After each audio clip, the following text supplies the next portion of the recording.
The Lodestone by Sheila Hodgson, with David March as M.R. James, Mark Straker as Francis Lippiatt, and Moya Leslie as Eleanor Howard. The Lodestone.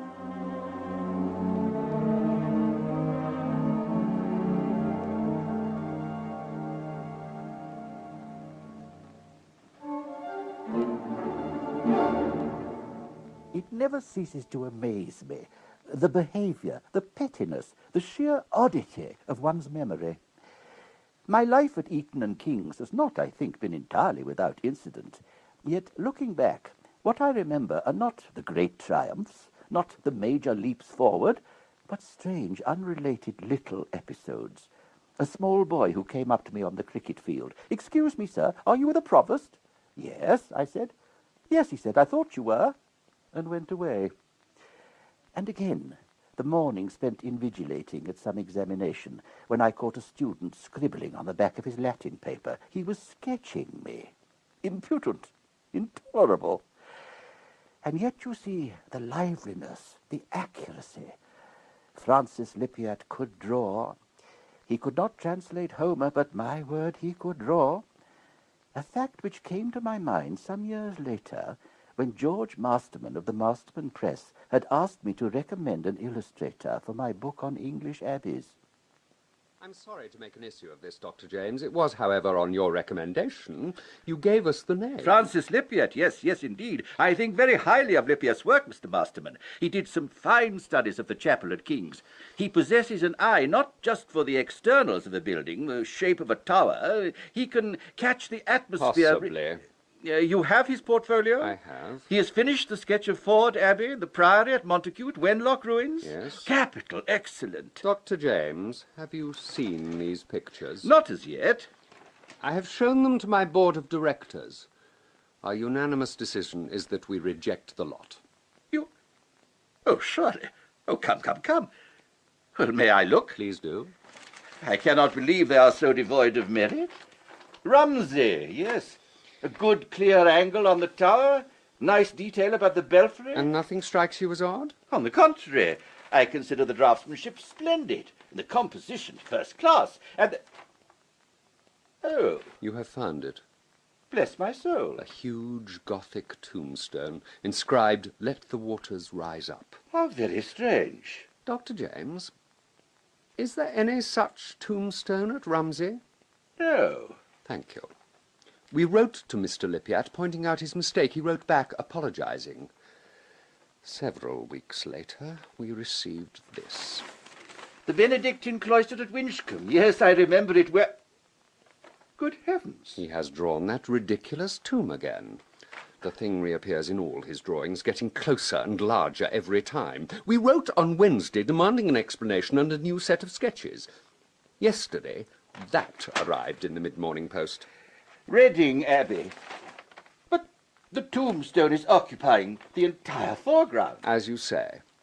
I have no wish to criticize you in any way, Dr. James, or question your judgment. You recommended the young man. Doubtless you acted in good faith, but are you certain this protégé of yours is entirely sane? I can only regret... Masterman, my dear fellow, I'm at a loss. So we, unless we can find another artist rather quickly. How very unfortunate. I simply cannot understand. Let me talk to the boy. Dr. James, we have a publication date. The printers are waiting. Oh, please give me a little time. Perhaps Mr. Lippiatt is ill. If you insist. But only till the end of November. I have a commitment to the booksellers. He wants what? Who is he? What? Doctor, I didn't send for a doctor. Yes? Colonel Lippiatt, good morning, sir. Oh, you were not invited to my house. No, I took the liberty of calling. Why? I must speak to your son on a matter of some urgency. You're misinformed, sir. I have no son. Forgive me, I understood that Mr. Francis Lippiatt lived here. Nephew. Damn nuisance. Gone away now. Oh, I see. Perhaps you have his address? Yes? Capital. Perhaps I could have it? Why? As I said, a matter of some urgency. He is illustrating a book of mine. Oh, God, I know who you are. Montague James. My card, sir. Yes, you're that clown from Cambridge who ruined Frankie's life. Get out! Colonel Lippiatt, this is not courteous or even comprehensible. Out! Certainly not. I make a simple request for information. Why you should reply with abuse. You persuaded the boy to give up his academic career. With the best will in the world, he had no academic career. He had, however, a marked talent for colour and I design. paid good money for a sound education, and you encouraged him to mess about with paint. My suggestion, as I recall it, was commercial art. There is a considerable You'll be future... telling me next there was a future for Sodom and Gomorrah. Not according to the Bible. Come, come. Your nephew is a person of character and intelligence. I am sure you can trust him. Yeah, well, fond of the lad, only relation. Wanted to do me best with art. And if you would be good enough to tell me where he is, Some bloody village in Cornwall. I should welcome more precise information. Well, stay there. Wrote it down on a bit of paper. A man of the world, got to be tolerant, reasonable person, but art, for God's sake, who would have thought such a thing? I'll find it. That's right, sir. An artist. He's been in Tregarth these last 3 days. You'll find him in the churchyard, like as not. Sits around. Funny habit. Sits around making pictures of stones and graves. Something to do with church history, would it be? I have no idea what he thinks he's doing. Well, there's got to be a reason. Very odd. There was a stranger come to Tregarth only last week. They were asking about graves, too. I am looking for a young man, a Mr. Francis Lippiatt. Yes, me dear, I heard you the first time. Ask at the vicarage, I would. You go down that path. That's the vicarage, see, over there. And that's the vicar, looking at you out the top window. Dr. James? Dr. James! I thought I recognised... Good Lord, what on earth are you doing here? Mr. Lippiatt, we must talk. What a surprise. Oh, you're a long way from Cambridge, sir. Not from choice, I assure you. It is extremely cold. Is there anywhere we can go? I would prefer to get out of this wind. Oh, yes, of course. I'm so sorry. I've taken a room in the High Street. Follow me. I followed him across a patch of ragged grass, while the trees creaked under gusts of air and the rooks called above us. At his Spartan lodgings, he sat me down in front of a grossly inadequate fire. Dr. James, I regret the inconvenience. You've been put to a lot of trouble. Yes. I can explain. Can you? Can you indeed, Mr. Lippiatt? You have offended the Masterman Press, you have probably lost your commission, and you have bitterly disappointed me. Your first job, what possessed you? I don't know. What are you doing, wasting your time in Cornwall? Do you realize there is a publication date? Where are your sketches? What is this on the table? Bless my soul, not again. I'm sorry. I know my behaviour is absurd, impossible. But I can't stop drawing that tombstone.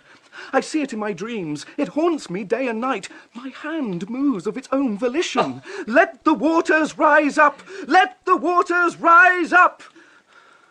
I see. Yes. Perhaps we should have medical advice. You are in a poor, nervous state.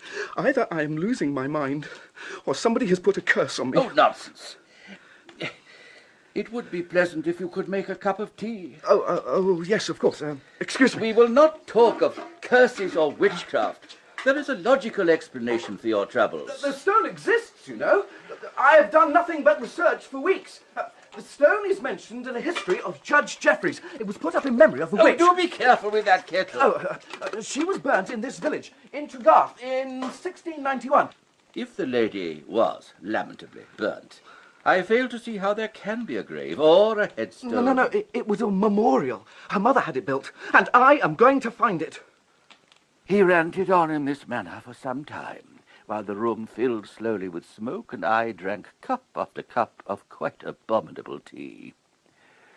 After a while I persuaded him to take me over to the vicarage, where the vicar had stopped peering out of the top window, and greeted us at the front door with somewhat suspicious alacrity.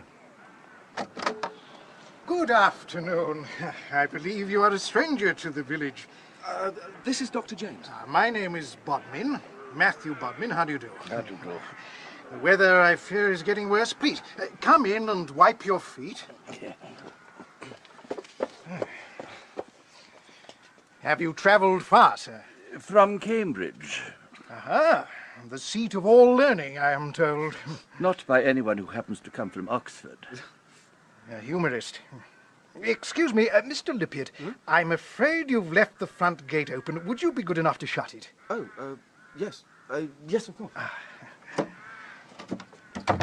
Take him away. What? Forgive me, I didn't quite catch... If you're a friend of his, take him back to Cambridge at once. Good heavens, has he offended you? Not at all. But I really cannot have this. He's going from cottage to cottage offering bribes, which is a waste of time and an open invitation to fraud. He's upsetting the whole village. I gather he's looking for some bizarre memorial, and it is not here, Dr. James. It has never been here. Do I make myself plain? Yes, it is, I agree, a deplorable obsession. I only wish I understood. You say this tombstone, this thing inscribed, "Let the waters rise up." It does not exist.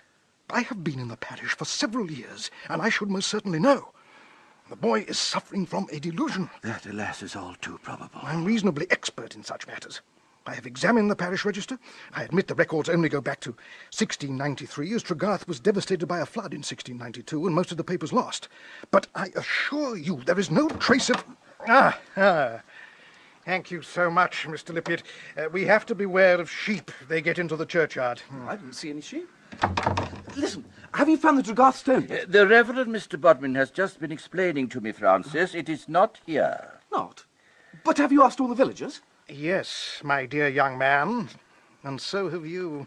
There is no point in continuing. Quite. Now, the next problem is to find transport. We really must get back to the station. Is there a carriage available? Not in the village. Oh, dear me. Look, are you certain? I am sorry. This is becoming tiresome. You are the second visitor to ask absurd questions about a witch's headstone. There was someone else only last week. Someone else? Somebody else was trying to find the stone? Coincidence. I see it has started to rain. Oh, well, you'd better take my pony trap. We drove between sodden hedges while the rain poured down from a damp November sky. Lippiatt had fallen into a deep gloom. His hands shook very slightly. He had not spoken since we left the vicarage. At a turn in the lane, the trap slowed to avoid a farm cart. To my astonishment, he leapt to his feet, jumped out, and disappeared across the fields, shouting something like, "Tell the publishers not to worry." I must confess I felt exceedingly angry. As a gesture, it was both discourteous and futile. There was no way out of Tregarth except by rail. I sat getting steadily colder in the waiting room at Tregarth station. After half an hour, the door opened and he came in. I'm sorry, sir. There is no train to Exeter till 5:30. This is all my fault. Yes. Look, I said I was sorry, honestly. And by the way, I'm not going back to Cambridge. Indeed. Would it be imprudent to ask where you are going? Hordon. It's a village in Dorset. I changed at Exeter, Honiton, Ilminster, I and see. Yeovil. Don't put that wet umbrella on the seat. Oh, sorry. I've been studying my notes on witchcraft. Well, I've quite forgotten. They had a witch hunt in Hordon. But don't you see?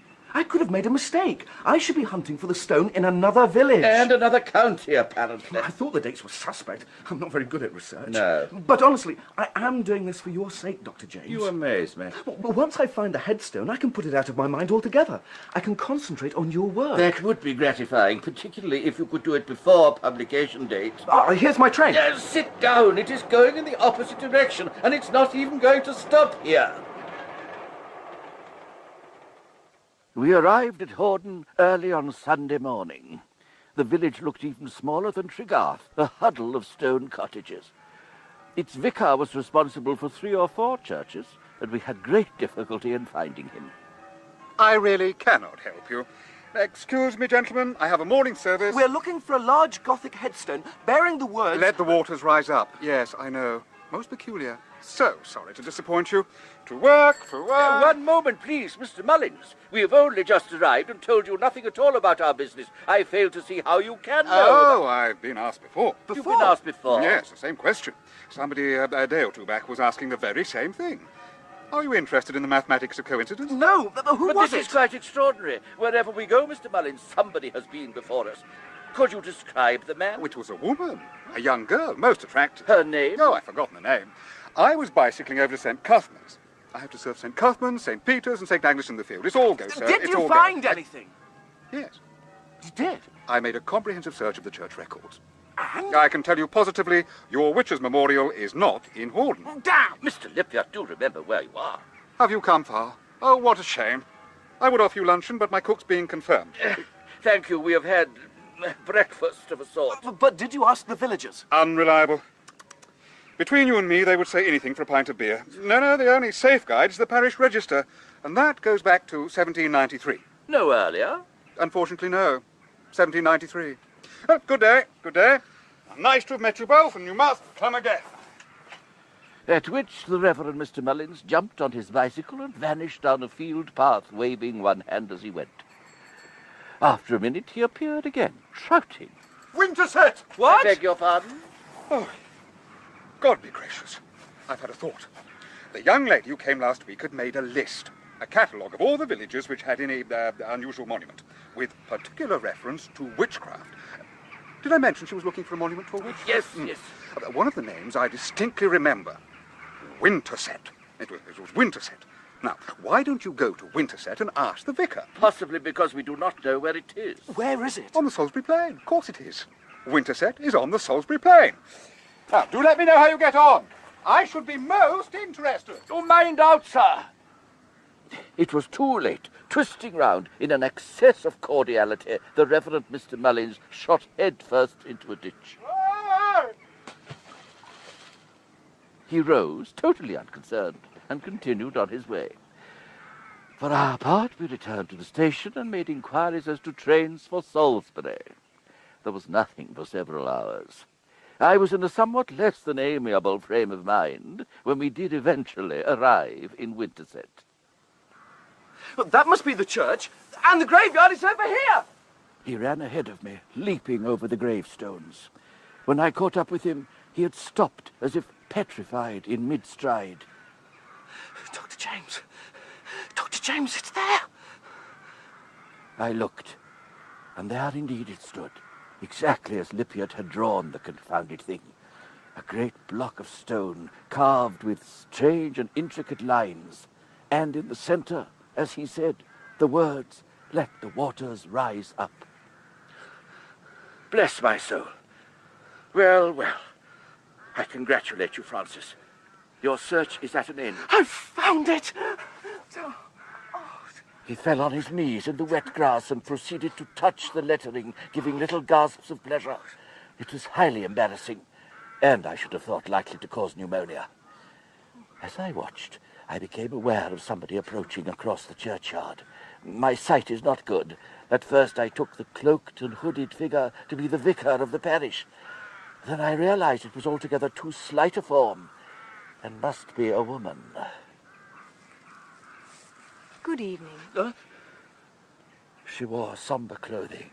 She had shiny black hair drawn high under a hood, and as she came near, I saw her eyes were so dark as to be almost expressionless. I have been waiting such a long time. For me? For me? I knew you'd come. Madam, if we are trespassing, I apologize. Allow me to explain. It doesn't matter. You found the place at last. Eleanor? Oh, Francis, you stared so wildly, I thought you would never recognize me. This is extraordinary. I mean, Eleanor, of all people. You know this young lady? Oh, very well indeed. Oh, I do beg your pardon. Eleanor, may I present Dr. James from Cambridge? I expect you've heard of the great Dr. James. She has the advantage of me. My name is Eleanor Howard, Dr. James. I studied history under Dr. Buchanan, the class of 1889. Indeed. One of the few ambitious females to grace our university. How do you do? Eleanor got her first. She has a brilliant mind. Obviously, Mr. Lippiat, or she would not have been at Cambridge at all. You object to women students, Dr. James? Madam, I might as well object to the incoming tide. But what are you doing in Winterset? Historical research, a paper for the Geographic magazine. But Francis, you took so long to get here. Miss Howard, did you expect us? Yes. Why? Certain things Francis told me at the May Day ball. I became interested. You mean my stone? Are you still drawing it, Francis? What do you know about it? It's mentioned in the diary of John Aubrey. John Aubrey was a 17th century writer. Thank you, Miss Howard. I know who John Aubrey was. Of course, forgive me. According to Aubrey, the stone was erected in the winter of 1691, in memory of a local witch. It strikes me as an act of reckless bad taste. Did he say where it was built? Oh, yes. At Tregarth in Cornwall. But But the stone is here, in Winterset. From which we conclude that somebody moved it. Well, well. It has been a pleasure to meet you, Miss Howard. You will have to excuse us. Where are you going? I have every hope that we are both going back to Cambridge. Come along. No. Mr. Lippiat. Well, we can't leave Eleanor. I mean, Miss Howard. How long have you been here? Where are you staying? At the Antrobus. There is only one place in Winterset. Well, can they put us up? The question is academic, as we are not staying there. I am. Mr. Lippiat, I have indulged this bizarre fantasy of yours on the clear understanding that once the tombstone was found, you would return to work and deliver 8-line drawings to the Masterman Press. I'm sorry. Are you refusing, sir? I can't leave Eleanor. Miss Howard seems eminently capable of looking after herself. I'll start work soon, but just for the moment. I regret there are no more moments available. I shall return to Cambridge and tell Masterman to cancel the contract. You will, I trust, have the common decency to return his advance money. I felt and sounded absurdly melodramatic. I made what I hoped was a dignified retreat across the graveyard. I looked back once and saw he was not even watching me. He stood in earnest conversation with the girl. Oh, dear, dear, dear. I wept inwardly for my book. I wept outwardly when I got to the station and found there were no trains till the morning. In my utter confusion, I was forced to seek lodgment at the Antrobus Arms. A bed, my dear? Oh, yes, we can manage that. There's a young lady and a young gentleman staying here already. Not together, you understand, just acquaintances, or so they said. But then, they come from Cambridge. I come from Cambridge, madam. Oh, that's nice for you. You'll find the young lady and gentleman in the dining room. I do not wish to meet them. May I see the room? And would it be beyond the realms of possibility to have a meal taken upstairs? On a tray, you want it? No, on a plate, if you would be so good. I could not bring myself to face the young couple again. I planned to slip away early the next day. I could cheerfully have slaughtered Francis Lippiat. And as for his female friend, there are many suitable places for decorative young women, but a university is not one of them, to my mind. The bed proved lumpy. As I lay there, wondering what the devil I could say to George Masterman, I heard voices below my window. Please listen to me, Francis. I beg you. No, I've gone too far. You have found the gravestone. Surely that's enough. But how did it get here? I don't know, and it doesn't matter. Dearest, come away. I could see their two figures outlined against the moonlit wall. As I watched, she put up her arms and wound them round his neck. The scene promised to become acutely embarrassing. I closed the window and went back to bed. I never sleep well away from home. I lay in considerable discomfort for several hours. In the end, I slid into a horrid dream in which I found myself pursuing Francis Lippiat on a bicycle down a railway track. From time to time he turned his head to look at me, and grinning over the handlebars, cried, "No trains, no trains." There were no trains! Come away! Please, come away! Dragging my mind clear of sleep, I could still hear voices, and I realized one of them actually was Francis Lippiat, and the other Miss Howard. I reached for my watch. To my astonishment, it showed 9:30. I had overslept. For a lunatic moment, I wondered if the two of them had spent the night in the garden. Then it dawned on me that this time the sound was coming from the corridor outside my room. You promised to be gone by now. I'm a free agent. I can change my mind. But last night we both agreed. I've slept on it since then. I feel as if I belong in Winterset. Why are you following me? Francis, I came here as your friend. But it's nothing to do with you. I wanted to help. You've been spying on me. Oh, for heaven's sake.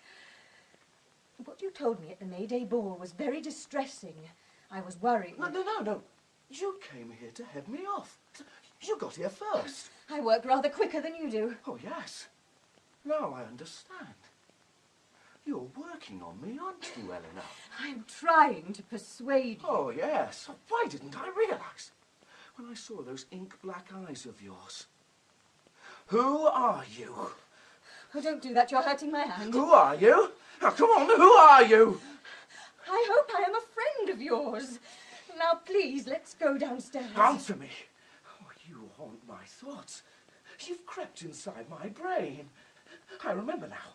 It started the day we met. Why did you do it? When did you put a curse on me? Oh, Francis, you know this is absurd. Let go of my wrist. Did you come back, Eleanor? Is that it? Generation after generation, full of ancient malice. The maids will hear you now. Now, come along, come downstairs. I'm face to face with evil. Stop that! Stop that, or I shall scream. I've been sent to put an end to your wickedness. For God's sake, let go! I know who you are! Lypia! What in the name of heaven is this? James? You? Are you out of your mind? Well, sir, you'll not be wanting to stay another night. Probably not. Excuse me, have you seen Mr. Lypia? It's none of my business, thank the Lord. I am looking for Mr. Lypia. Yes, I shouldn't wonder. Oh, dear me.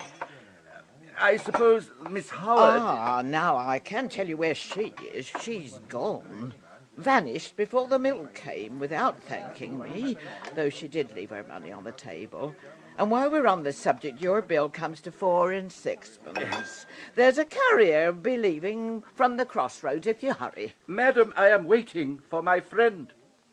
I left her swollen with disapproval, standing arms akimbo in the middle of her bar room. The place smelt faintly of beer and carbolic.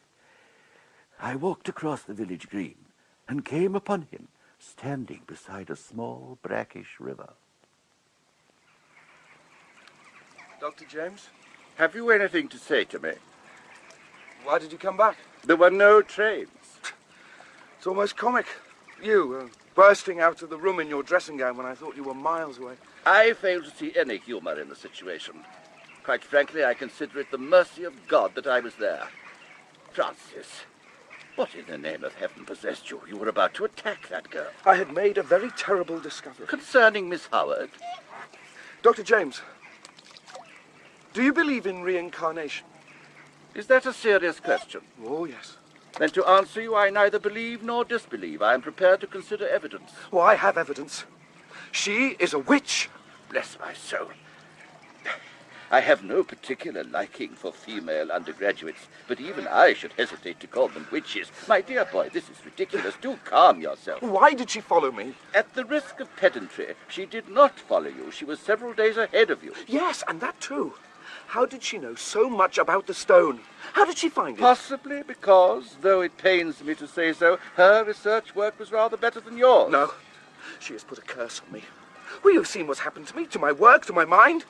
She is a witch. The original lady they burnt at Tregarth in Cornwall? Yes. Now listen to me. You have been under considerable strain. Some people, perhaps myself, have been urging you on, pushing you too hard. You need rest, medical advice. No. Oh, come, Francis. Miss Howard is a perfectly ordinary young woman. If she has been over-interested in you and your affairs, well, I don't deny it. But I consider her object more likely to be matrimony than the black arts. Matrimony?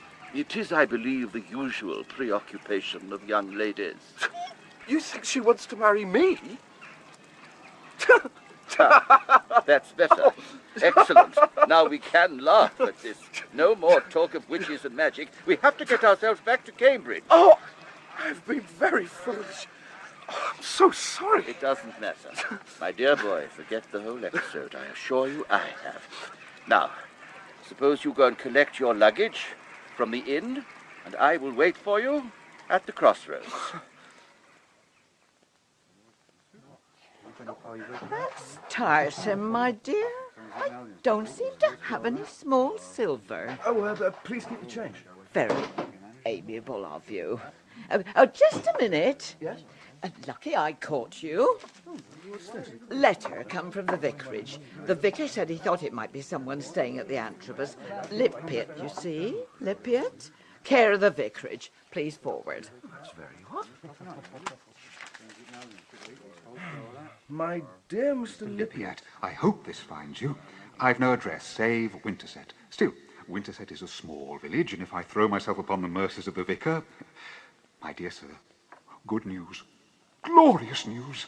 God is gracious, I have found your tombstone. Aha, you are saying. Aha, you are astonished. But I have some talent for research, and to my astonishment I find you are right, young fellow. You are right. The witch's stone did indeed stand outside the graveyard at Hᴏᴅᴏ in 1791. It was in Hᴏᴅᴏ. Unfortunately, it seems to have disappeared during the Great Flood of 1792. Do not thank me. The discovery of truth is its own reward. Though a small contribution to the bell tower, St. Cuthman's, St. Peter's... Francis, we really must go. It's getting late. Listen to this. The stone was in Tregarth in 1691. In 1692, Tregarth was destroyed by flood. The stone then appeared at Hᴏᴅᴏ in 1791. In 1792, Hᴏᴅᴏ was destroyed by a flood. Oh, think! Let the waters rise up. Oh, it's clear to me at last. When the people of Tregarth burnt the woman, she put a curse on them, she and her family. Any place that burned a witch will be destroyed by floodwater. Every 100 years? Yes. Oh, dear me. According to you, this magnetic object, this lodestone, moves about the country? Why not? Well, I can think of several reasons why not, one of them being the law of physics. But you admit it was in Tregarth, and then in Hᴏᴅᴏ, and now it's here in Winterset. It could be a copy. Well, suppose it isn't. Very well, very well. Let us assume your stone is genuinely bewitched. Wherever the confounded thing appears, the place floods. Yes. And this unwelcome miracle happens at regular intervals? Apparently, yes. Oh, dear, dear, dear. Tregarth flooded 1692, Hᴏᴅᴏ flooded 1792. Francis, we have John Aubrey's word for it that Tregarth was destroyed on November the 2nd, 1692. You agree? Of course, and this is November 1892. Precisely. But today is November the 14th. Oh. Oh, indeed. The Ides of March have not only come, they have gone, without even a drop of rain. So much for your theory, I'm afraid. He had the grace to look abashed, and presently agreed his obsession had got altogether out of hand. The sky had faded to a dull grey pulsating with cloud. Fallen leaves whispered amongst the gravestones. I judged him in no condition to travel, and, with some reluctance, arranged for us to spend another night at the Antrobus Arms. I don't suppose you want any pudding. Some cheese, perhaps? They don't generally ask for cheese. Oh, I do apologise. That was a disgusting meal. Well, well. We have it on the authority of the French that the stomach likes sometimes to be surprised. Whether it likes a violent shock is another matter. Now, can we please make an early start in the morning? Of course. We have a great deal of work to do. I know. Dr. James, I want to thank you for all your patience and tolerance. Oh. You have been very good to me. Enlightened self-interest, I assure you. I want those designs. I must have seemed insane. A little overwrought, no more. Well, you'll be glad to hear it's finished. I've got it out of my system. I'm not even drawing the wretched stone anymore. Capital. Oh, thanks to you. I think the turning point was the logic of your argument. The way you proved conclusively, from the dates and the timing, that there couldn't be anything sinister. Well, you can't argue with figures. Fortunately, we can do with a few more absolutes in this uncertain world. You asked for it. Cheese. Most gentlemen prefer my pudding. Ah. I'm glad she enlightened me. I might otherwise have taken it for a section of Stonehenge. Mine hostess had put me in a different bedroom. It was every bit as uncomfortable as the first. As I lay there, a thought crossed my mind. A rather horrid thought, to do with time, dates, time, dates. Tregarth had been flooded on November the 2nd, 1692. Why should that fact disturb me? I sat up in bed, 1692. Oh dear me. In 1692, they would have been using the Julian calendar, not our modern Gregorian one. As I recall, England fell in line with the continent in the middle of the 18th century. To do this, they had to lose 12 days from the year 1751. They did it by the simple expedient of calling November the 2nd, November the 14th. But in that case, bless my soul, November the 2nd in 1692 would be November the 14th in 1892. And today is the 14th. Oh dear, dear. One thing I determined. I was not going to pass that piece of unwelcome information on to Mr. Lippiatt. He would read heaven knows what into it.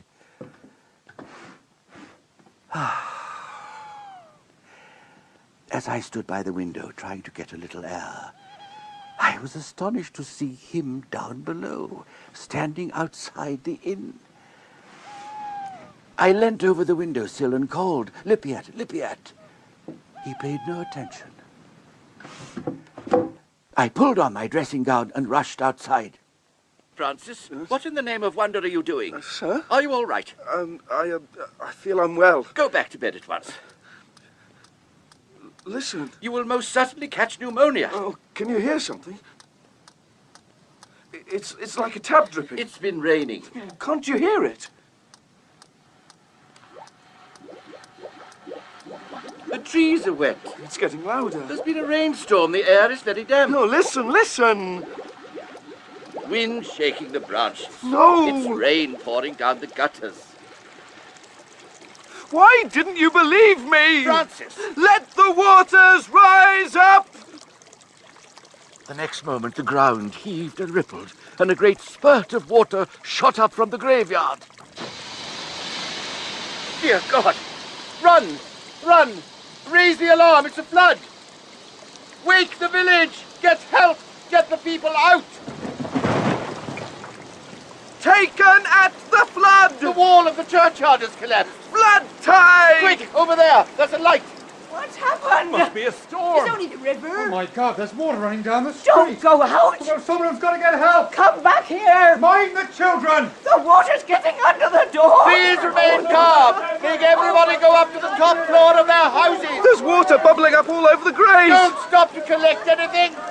Can someone get across to the vicarage? Tell them to ring the church bell. The skeleton bursting through the surface of the earth. Where are you going? Move the cattle. Jem, don't leave me. Where's my Jenny? Has anyone seen my Jenny? Ladders, boy, ladders. Rising past the window. Oh, Mother, I'm frightened. Get out on the roof. I can't. Dad's a cripple. I can't move him. Who can face the deep waters? Help me. Help me. Oh, please, somebody help me. I can't shift me, Dad. Oh, won't somebody help me? Look to the horses. Leave the animals! Save yourselves!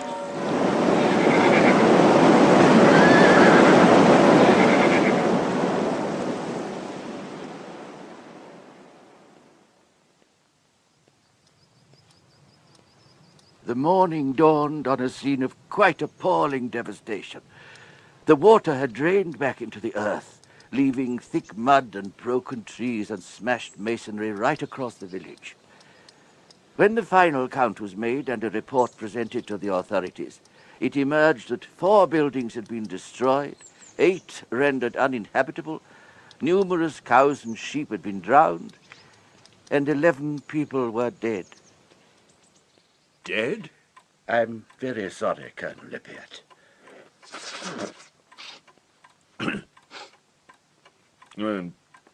Details? I'd like to bury the boy here. I'm afraid that will not be possible. What? The fact is, they have not found his body. Oh, God. The other 10 people are accounted for, but Francis, your nephew, must have been swept away by the flood. He was last seen by me. He showed great courage and disregard for his personal safety. He simply walked through the bubbling water as if it was not there. Bloody heroics. I beg your pardon? What do they do it for? A sense of duty, perhaps. He was a very talented man, a great loss. What, to art? To you, I imagine, and to society. We are the poorer for his going. You have all my sympathy. Well, that's the end of it. It was not, as it turned out, entirely the end of it. 2 years later, I chanced to be in the reading room of the British Museum and found myself face to face with a young woman. She stared at me across the catalogues and then said, Dr. James? Madam? You've forgotten me. Eleanor Howard. Bless my soul, of course. Winterset, the flood. I think perhaps we should talk outside. Yes, yes. Come into the main hall. And how are you, Miss Howard? Busy on research, as I imagine you are. You heard about the flood. You heard he died. Yes. Yes, I did. In justice to the dead, I think I should tell you that he bitterly regretted that extraordinary attack on you. He was not well. I know. He was suffering from delusions brought on by overwork. He saw you as some kind of witch. Francis. Francis thought I was a witch. Oh, and more. He believed you were the reincarnation of the Tregarth witch. I see. Yes. The trouble with reincarnation, it always seems to me, is that you wouldn't know you were reincarnated. So it would be rather pointless. Poor Francis. What a waste. He would have made a brilliant artist. Yes, but he was no good at research, was he? Possibly not. He never seemed to realize that a witch can be either male or female. In Scotland, as a matter of fact, they were generally male. I don't entirely follow you. The Tregarth witch was male. I've thought so all along.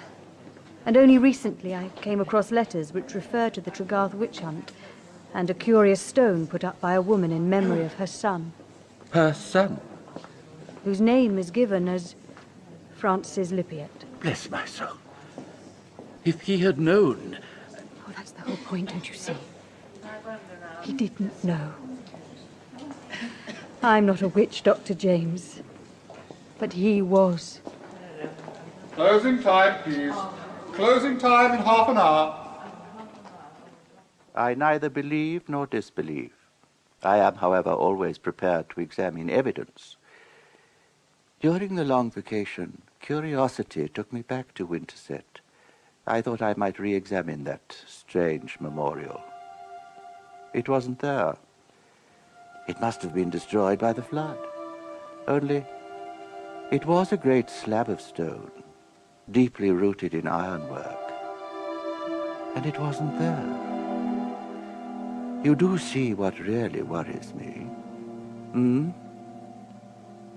Where has he gone?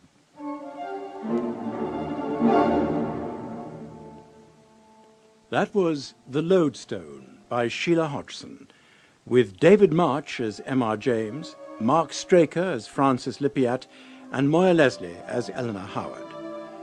George Masterman was played by Christopher Good, Colonel Lippiatt by Stephen Thorne, the Reverend Matthew Bodmin by Geoffrey Whitehead, and the Reverend Simon Mullins by Philip Sully.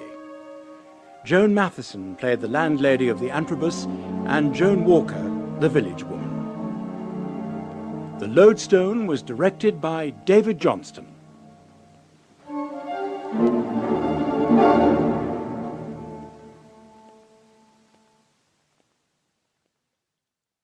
Oh, come.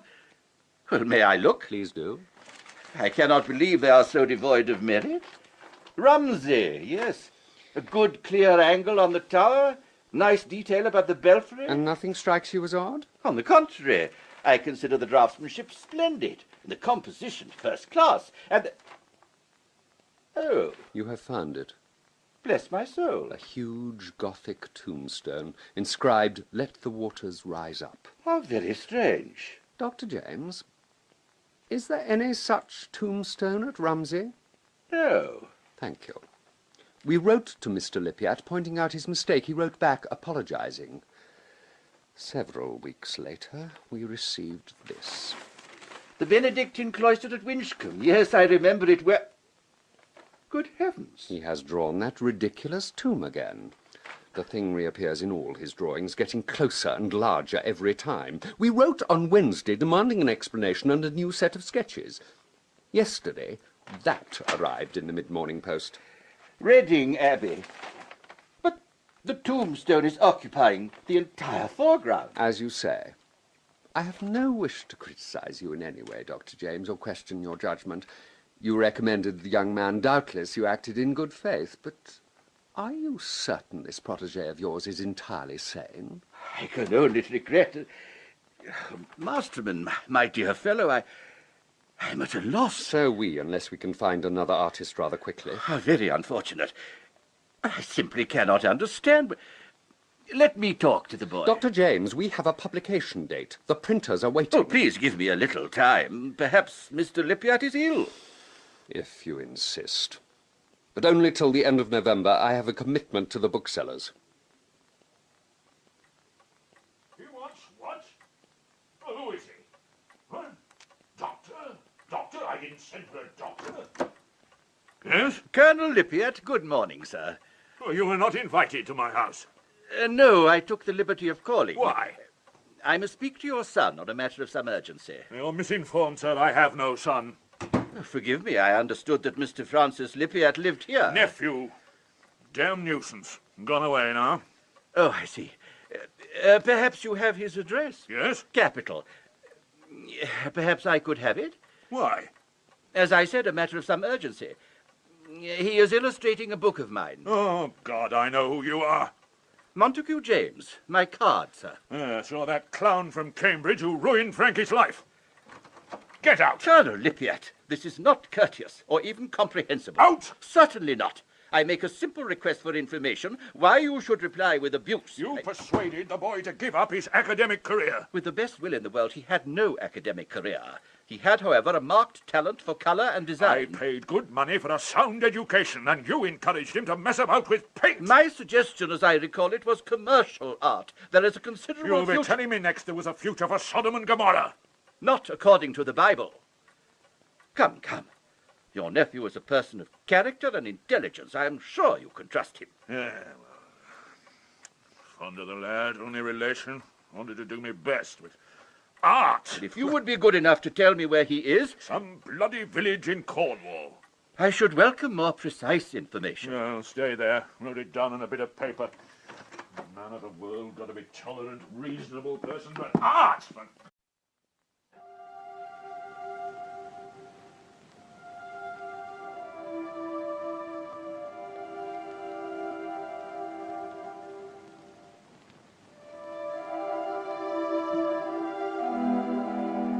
The Lodestone by Sheila Hodgson, with David March as M.R. James, Mark Straker as Francis Lippiatt, and Wʀɪᴛᴇ as Eleanor Howard. The Lodestone.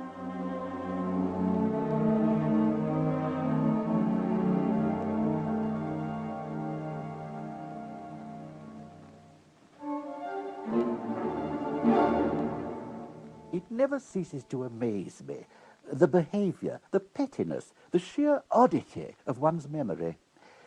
My life at Eton and King's has not, I think, been entirely without incident. Yet, looking back, what I remember are not the great triumphs, not the major leaps forward, but strange, unrelated little episodes. A small boy who came up to me on the cricket field. "Excuse me, sir, are you the provost?" "Yes," I said. "Yes," he said, "I thought you were," and went away. And again, the morning spent invigilating at some examination, when I caught a student scribbling on the back of his Latin paper. He was sketching me. Impudent, intolerable. And yet, you see, the liveliness, the accuracy. Francis Lippiatt could draw. He could not translate Homer, but my word, he could draw. A fact which came to my mind some years later, when George Masterman of the Masterman Press had asked me to recommend an illustrator for my book on English abbeys. I'm sorry to make an issue of this, Dr. James. It was, however, on your recommendation. You gave us the name. Francis Lippiatt, yes, indeed. I think very highly of Lippiatt's work, Mr. Masterman. He did some fine studies of the chapel at King's. He possesses an eye not just for the externals of a building, the shape of a tower. He can catch the atmosphere... Possibly. You have his portfolio? I have. He has finished the sketch of Ford Abbey, the Priory at Montacute, Wenlock ruins? Yes. Capital, excellent. Dr. James, have you seen these pictures? Not as yet. I have shown them to my board of directors. Our unanimous decision is that we reject the lot. Oh, surely.